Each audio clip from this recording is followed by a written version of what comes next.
अच्छा, स्क्रीन तो आपको शेयर करना होगा। Yes ma'am. प्रोसीड ना। Good morning friends.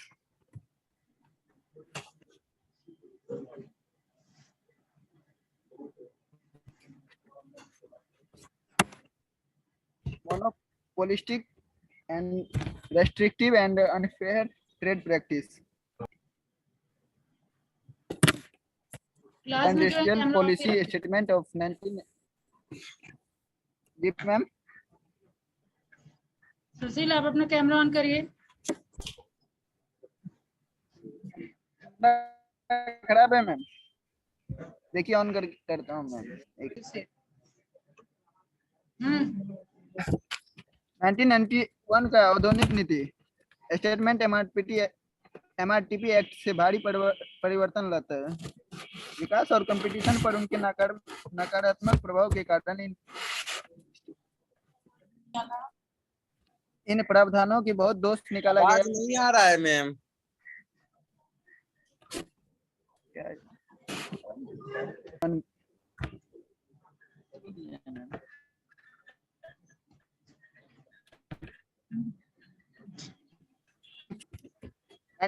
का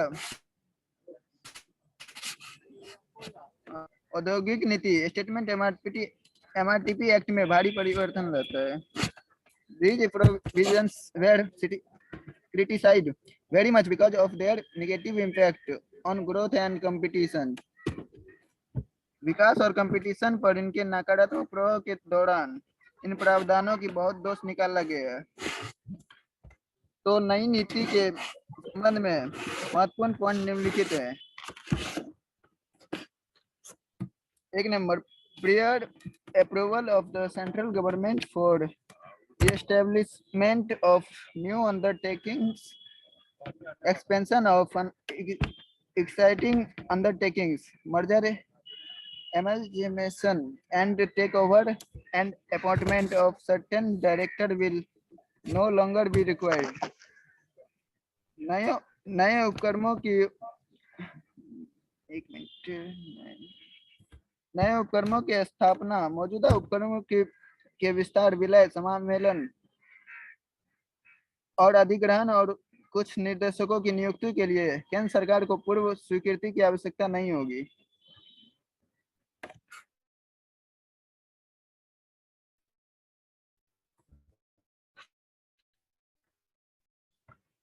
Restrictions on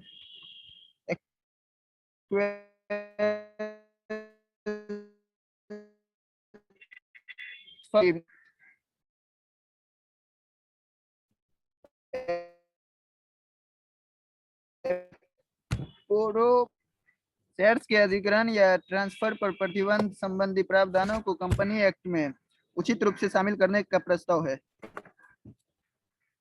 अधिग्रहण मतलब एक कंपनी का द्वारा दूसरे कंपनी खरीदना है। ये आगे निकल गया, 1 मिनट में।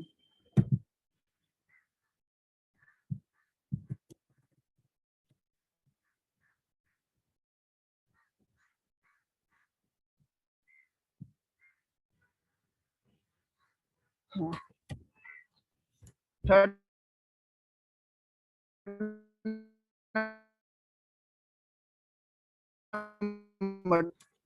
to enable the MRTP Commission to take appropriate action in the respect of the effective and unfair trade practice. को एकाधिकार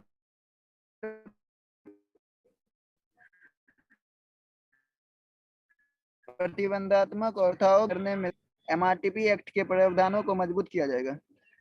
एंड साथ ही एमआरटीपी आयोग को अलग अलग उपभोक्ताओं या उपभोक्ताओं के वर्ग से प्राप्त जांच करने के लिए सशक्त और प्रोत्साहित किया जाएगा।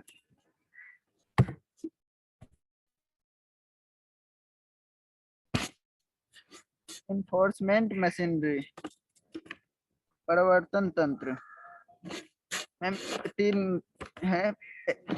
The monopolies and restrictive trade practice commission एकाधिकार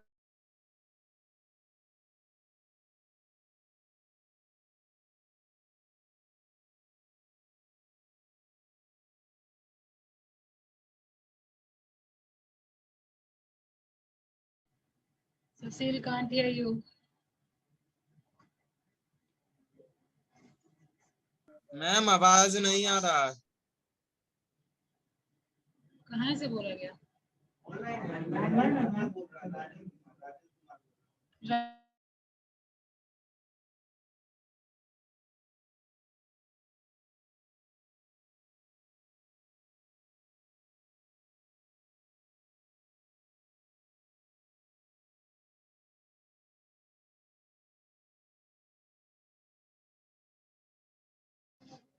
सुशील आवाज आ रही है?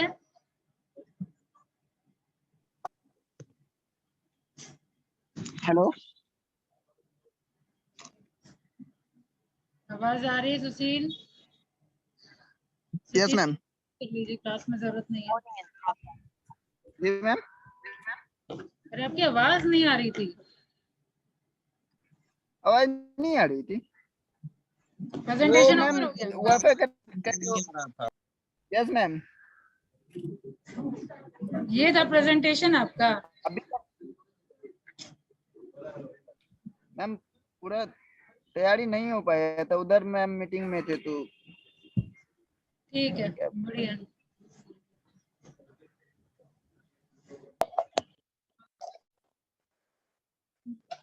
Good morning, everyone. I, Arpita, is going to represent my PPT and my topic is MRTP Act.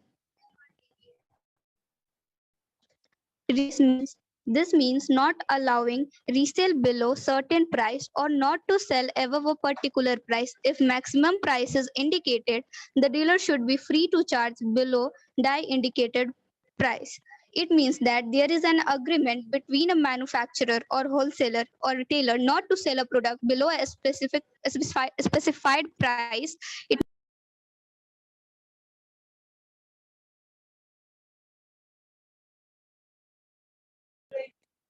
Ma'am.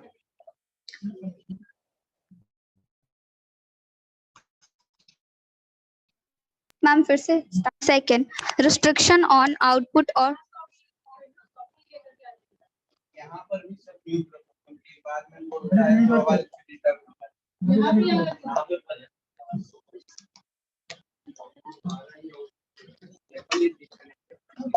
Ma'am ये कौन हटा देगा?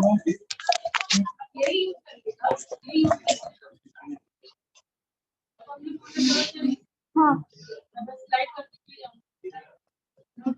पोडियम अपना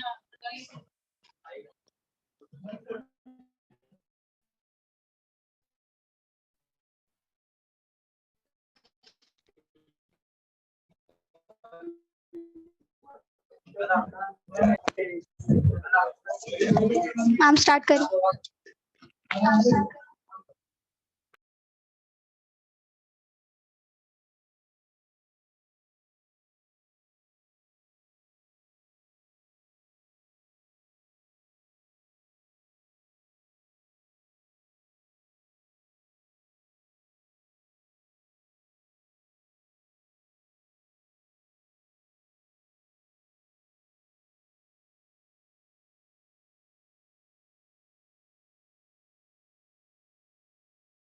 मैम साउंड नहीं आ रहा।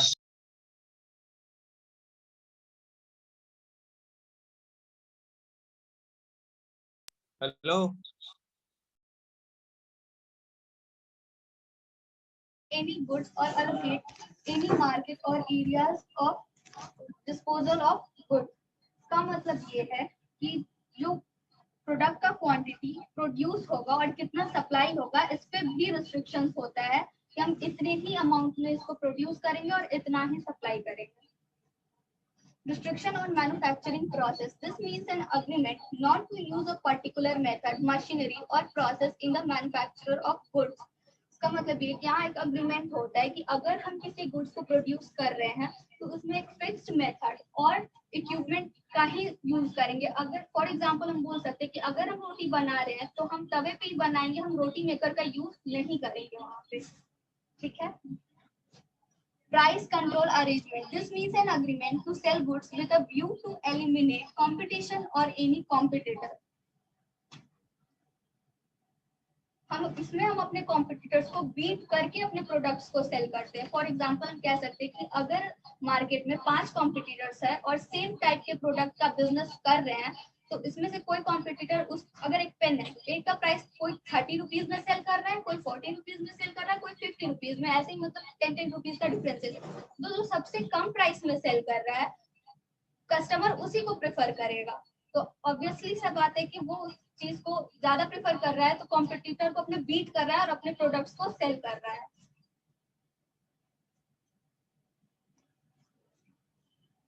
Restriction on buying.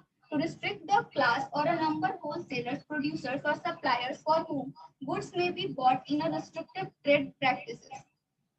Restriction on buying. यहाँ पे buying यानी कुछ खरीदने, जैसे कि होलसेलर और सप्लायर ये वगैरह जो भी लोग होते हैं, इन पे ये रिस्ट्रिक्शन होता है कि अगर जैसे कि कोई हेल्थ का शोरूम है, अगर वहां से वो कुछ गुड्स परचेज करे तो किसी पर्टिकुलर फिक्स शॉप से ही वो परचेज कर सकते हैं, किसी और से वो नहीं कर सकते हैं. एक फिक्स्ड ही शॉप होगा जहां से उनको लेना होगा सामान. ठीक है, उस पर बाइंग पे रिस्ट्रिक्शन होता है.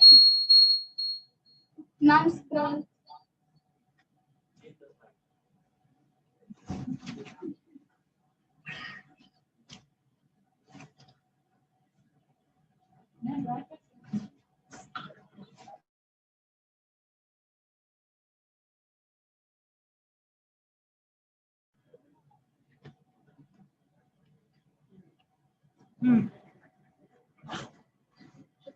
collective bidding. This means an agreement among the contenders for bid to be offered at auction or not to bid at auction. Collective bidding यानी इसका मतलब होता है नीलामी करना. यहाँ जो कंटेंडर्स होते हैं उनके बीच में ये अग्रीमेंट होता है कि जितना प्राइस वो लोग फिक्स किए हैं उतने में ही वो सेल करेंगे, उसमें वो ऑल्टरेशन चेंजेस नहीं कर सकते. अगर किसी बिल्डिंग का प्राइस अगर वो ऑप्शन में ये किए कि हम 1 लाख में ही इसको सेल करेंगे, तो उसको 1 लाख में ही सेल करना होगा, ना कि उसमें ऑल्टरेशन चेंज करके 1 लाख 2 लाख 2 लाख में कन्वर्ट हम उसको नहीं कर सकते हैं.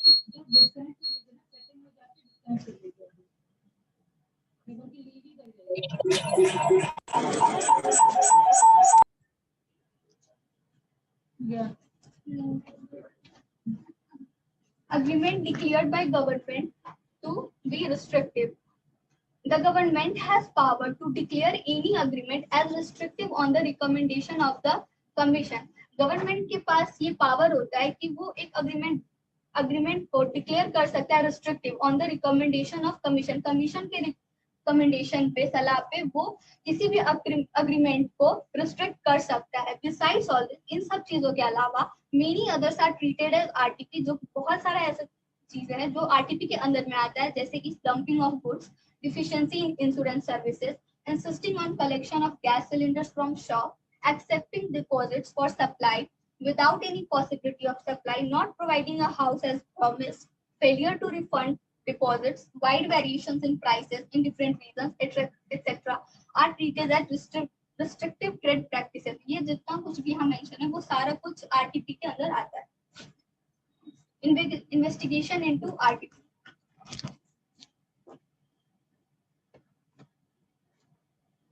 The MRTP Commission will inquire into any RTP. अगर MRTP Commission किसी भी RTP को inquire करता है, if it finds that trade practice is prejudicial to public, और अगर वो ये पाता है कि वो जो trade practice है वो public के लिए harmful है, तो the commission may be given the following direction. तो फिर वो कुछ directions ये दे सकता है. First, the practice shall be discontinued or shall not be repeated. उस practice को discontinue करवा सकता है और उसको बोल सकता है कि दोबारा repeat ना हो. Second, agreement relating to RTP shall be modified as may be specified by MRTP Commission. RTP से related जो agreement होता है, MRTP के पास ये authority होता है कि वो उस specified agreement को modify कर सकता है अपने according. Unfair trade practice (UTP). Section 36A defines unfair trade practice as a trade practice for the purpose of promoting sale. Section 36 के अंदर ये आता है कि सेल को प्रमोट करने के लिए कुछ अनफेयर ट्रेड प्रैक्टिस को जो लोग यूज करते हैं for supply of goods of provision services adopt any unfair method. अगर कोई भी अनफेयर मेथड को अडॉप्ट करते हैं सेल को प्रमोट करने के लिए, और अनफेयर डिसिप्लिन प्रैक्टिस करते हैं, तो practice which are unfair trade practice as per the act are false representation देते हैं। The practice of making any statement either oral ओरल हो, रिटन हो या फिर वर्बल हो, वो यूटीपी के अंदर आएगा। फॉल्सली, अगर ये फॉल्सली सजेस्ट करते हैं that goods are of particular standard, quality, grade, composition, style और मॉडल, अगर वो ये बताते हैं कि ये जो गुड है पर्टिकुलर स्टैंडर्ड का है, उसका क्वालिटी ऐसा है, ग्रेड ऐसा है, कंपोजिशन ऐसा है, स्टाइल, और एक्चुअल में वैसा नहीं है, तो वो फॉल्स रिप्रेजेंटेशन कर रहा है उस गुड्स को लेके, तो वो तुमको आपको यूटीपी के ही अंदर आएगा। Second,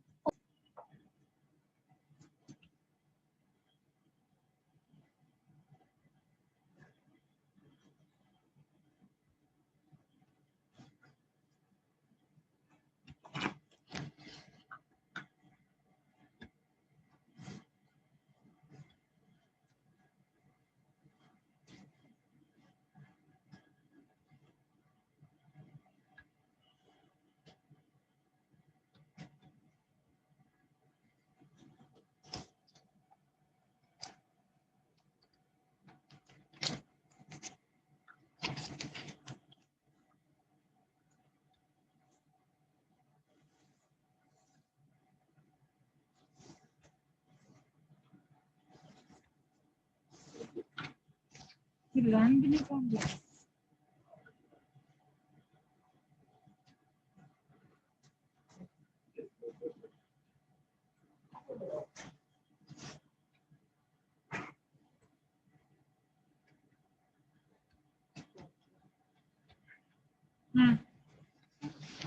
policy suggests that the services are of particular standard or quality or grade, और policy ये suggest करते हैं कि जो services और particular standard of quality और grade goods का ऐसा है, अच्छा है, फिर जो भी वो बता रहे हैं कि काफी अच्छा है, इसका सर्विसेज अच्छा है, इसका ग्रेड अच्छा है, whatever, वो भी falsely अगर रिप्रेजेंट कर रहे हैं तो वो भी यूटीपी के अंदर आएगा।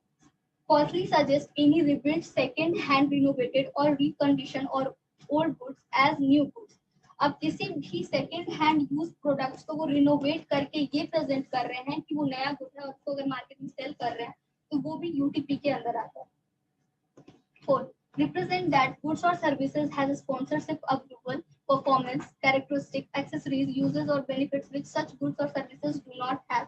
और अगर वो ये रिप्रेजेंट करते हैं कि गुड्स और सर्विसेज का जो स्पॉन्सरशिप है, अप्रूवल ऑफ परफॉर्मेंस है, कैरेक्टरिस्टिक है, उसके क्वालिटीज, एक्सेसरीज, यूजेस और बेनिफिट्स जो है काफी अच्छा है, या फिर स्पॉन्सरशिप किया हुआ है लेकिन एक्चुअल में ऐसा नहीं होता है, जो कि उनके पास स्पॉन्सरशिप होता भी नहीं, और तब भी वो ये शो कर रहे हैं कि ये स्पॉन्सरशिप किया है किसी पर्टिकुलर पर्सन के थ्रू, या फिर ये भी यूटीपी के अंदर आएगा।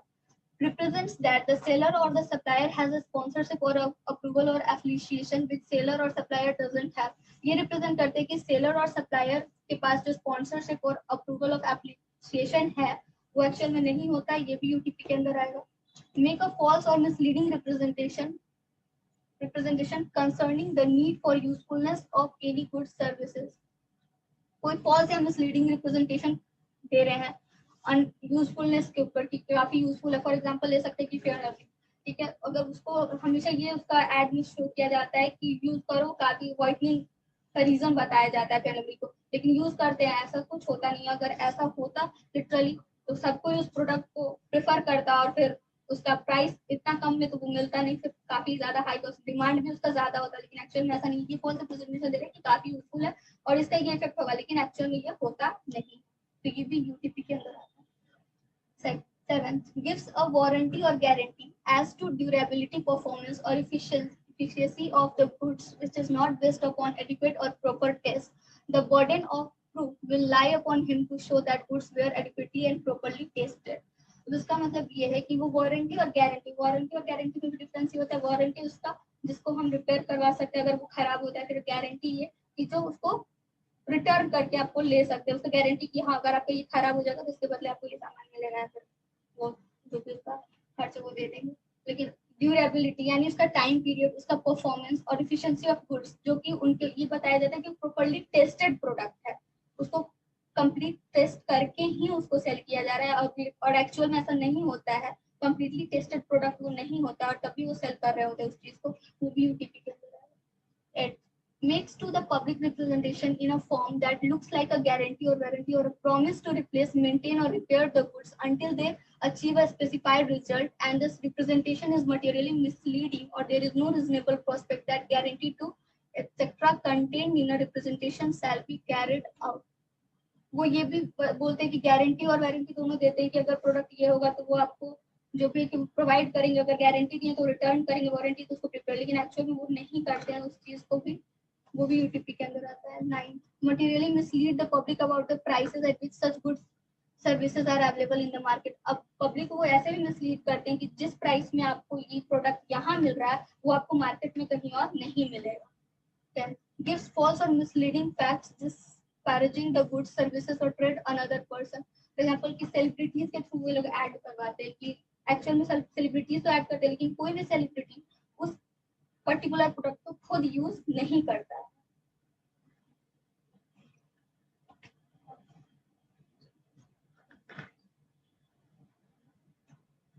False offer or bargain price। The second category is in clause 2, which includes the publication of an advertisement in a newspaper or otherwise by which goods or services are offered at a bargain price, when in fact this is not the intention or they are not intended to be offered at that price for reasonable period or reasonable quantity।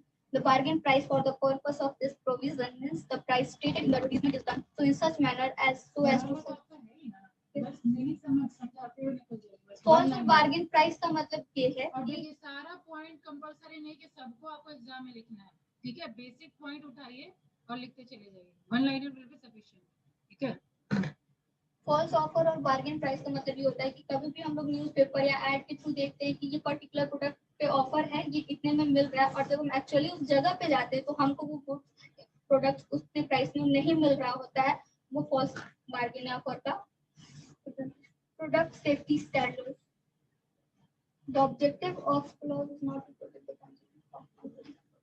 इसका objective ये होता है कि जो हमारे customers है उनको safety, उन्हें प्रोडक्ट्स का पैकेजिंग वगैरह इतना अच्छा हो कि उनको कस्टमर के लिए हार्मफुल या हैजार्डियस नहीं हो ये चीज।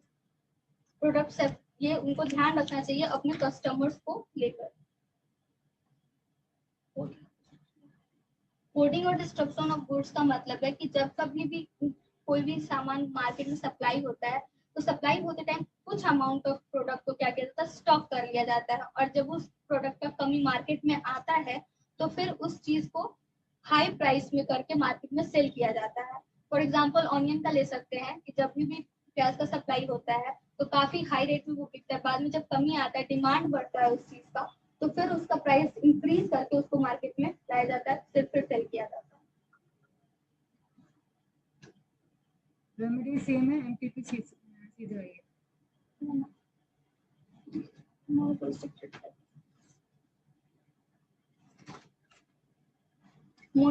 trade practice। A monopolistic trade practice is one that has monopolistic trade practice का कुछ following effects है: limiting or controlling production, supply or distribution of goods services and thereby maintaining a price of goods or charge a service at unreasonable price। इसमें supplier क्या करता है कि वो product को लिमिटेड स्टॉक में ही सप्लाई करता है, और जब सप्लाई करने में वो कमी करने लगता है, जब देखता है कि उसका डिमांड बढ़ रहा है तो फिर उसको अपने हिसाब से अनरीजनेबल प्राइस में वो उसको सेल करता है मार्केट में। अनरीजनेबली प्रिवेंटिंग और लेसनिंग कंपटीशन, यानी कंपटीशन को रिड्यूस करने के लिए वो अपने कॉम्पिटिटर को पूरी तरह से स्पॉइल कर देता है। लिमिटिंग टेक्निकल डेवलपमेंट और कैपिटल इन्वेस्टमेंट और अलाउइंग क्वालिटी ऑफ गुड्स और सर्विसेज टू मैम इसका पॉइंट थोड़ा क्लियर नहीं था। Ma'am third number limiting technical development और कैपिटल डेवलपमेंट मतलब टेक्निकल डेवलपमेंट और कैपिटल इन्वेस्टमेंट और allowing quality of the goods और सर्विस टू डिटोरिएट, यानी ना हम टेक्नोलॉजी का यूज करेंगे, ना मैक्सिमम जितना कैपिटल का रिक्वायरमेंट है ना वो करेंगे, ठीक है, जिससे क्या होगा, क्वालिटी डिटोरिएट करेगा, ठीक है। तो इस टाइप का कुछ काम कर रहे हैं तो एमडीपी के अंदर आ रहा है। Fourth, unreasonably increasing prices of goods or services। बिना रीजन का गुड्स के प्राइसेस को इंक्रीज करेंगे, सर्विसेज के प्राइसेस को इंक्रीज करेंगे। Unreasonably increasing the cost of production को इंक्रीज करेंगे। चार्जेस फॉर एनी सर्विसेज के प्राइसेस को इंक्रीज कर देंगे। 6, unreasonably raising the profits on production. Unreasonably production पे जो प्रॉफिट्स आ रहा है उसको इंक्रीज करेंगे। सप्लाई और डिस्ट्रीब्यूशन ऑफ गुड्स और सर्विसेज को इंक्रीज करेंगे। Adopting unfair or deceptive methods to reduce prevent competition and unfair deceptive methods का यूज करके कंपटीशन को रिड्यूस करने का कोशिश करें।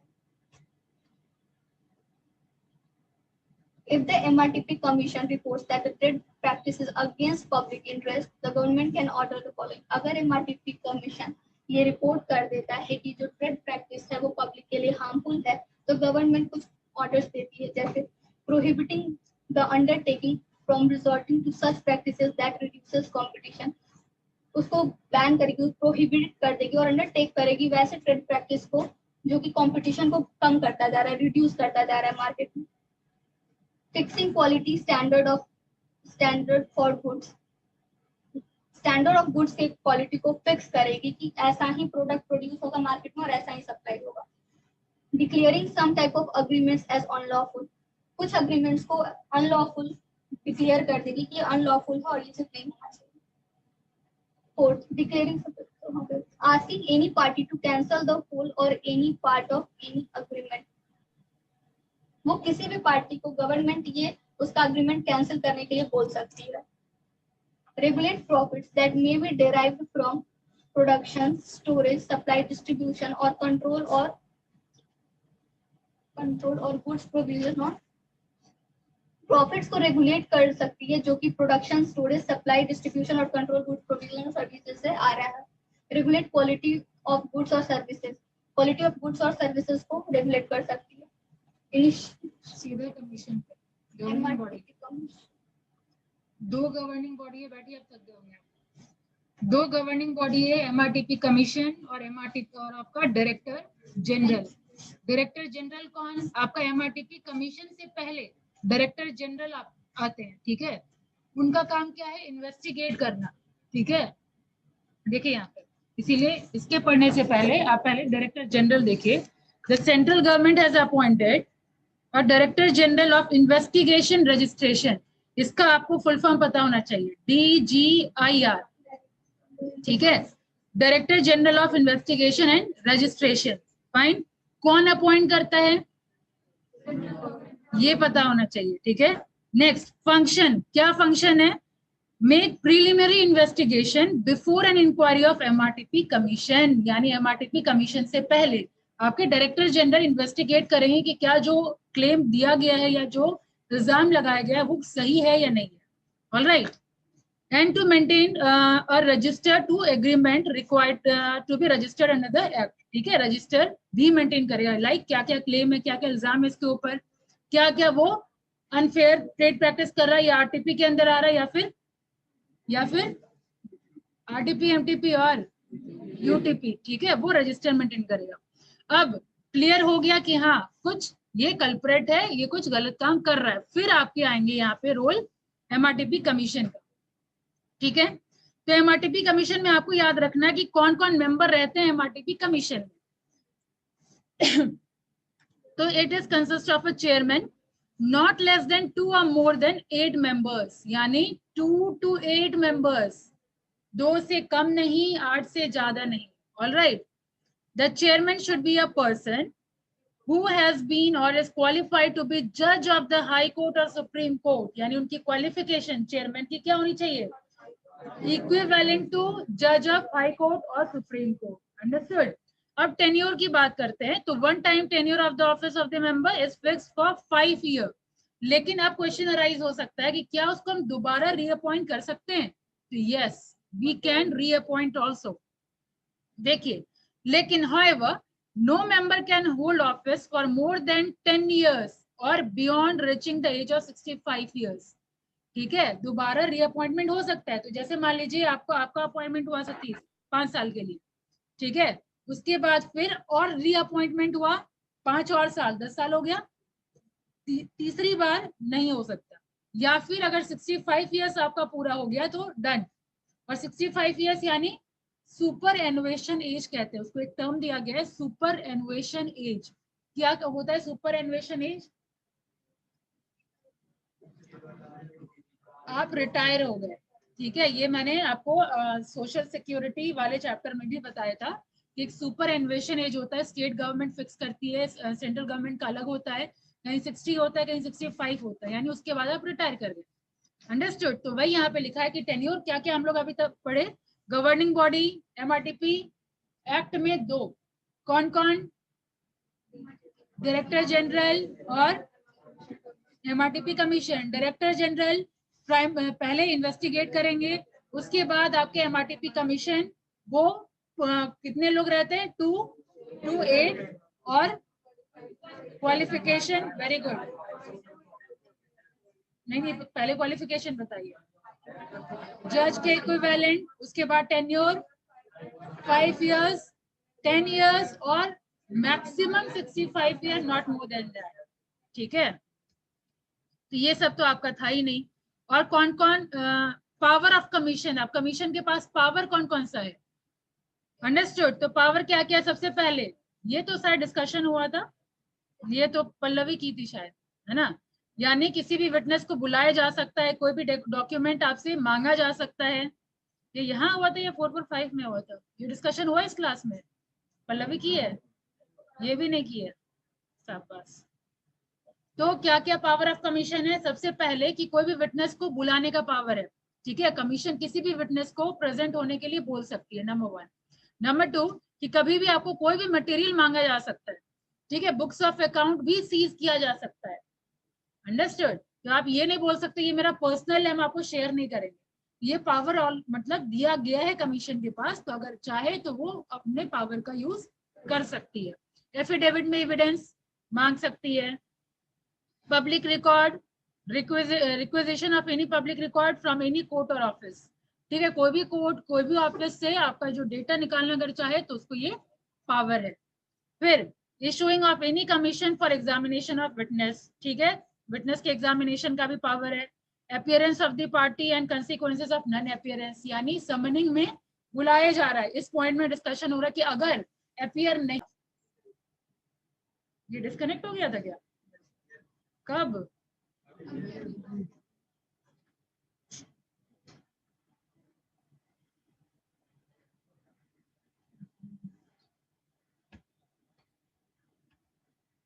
ठीक है, तो ये था पावर ऑफ कमीशन।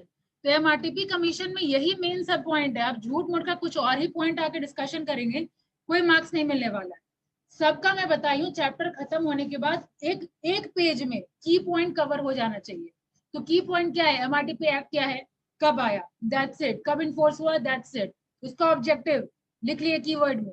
ठीक है, प्रोहिबिट बस लिखिए, उसके बाद 3 पॉइंट आपका एमआरटीपी, यूटीपी, एमटीपी, और चौथा आपका concentration of economic power in few hand। ठीक है, वो भी prohibition of concentration of economic power in few hand, मतलब सतीश कि किसी एक के हाथ में ज्यादा पैसा ना हो, डिस्ट्रीब्यूशन इक्वल हो। अंडरस्टूड। तो ये चीज प्रिवेंट करने का काम करती है। आप नींद में है सतीश? क्या क्या ऑब्जेक्टिव बताया मैंने?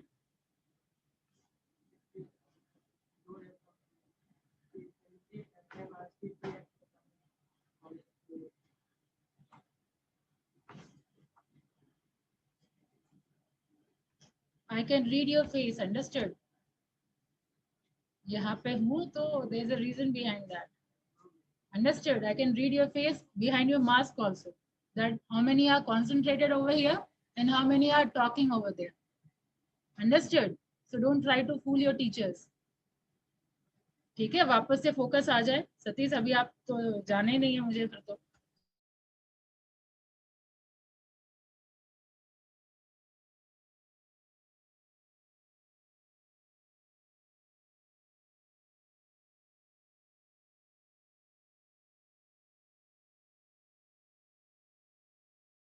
की नोट्स कैसे बनाएंगे हम लोग? तो की नोट्स हर चैप्टर खत्म होने के बाद हम लोग क्या करेंगे, इंपॉर्टेंट पॉइंट, बस एक पेज आपको ये फोकस करने के, एक ही पेज में आपको पूरा की या जिस्ट जो है उस चैप्टर का हम समेट ले।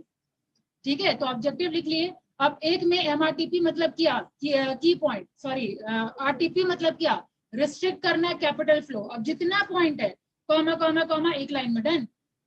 ठीक है, क्या क्या रिस्ट्रिक्शन हुआ था, मेंबर्स के साथ ही होगा, ठीक, मतलब एसोसिएशन के साथ ही होगा, नॉन मेंबर्स के साथ नहीं होगा। और क्या, टाइम सेल, और क्या, प्राइस फिक्सेशन, सारा हम लोग बस कॉमा कॉमा दे करके लिखते चले गए, डन।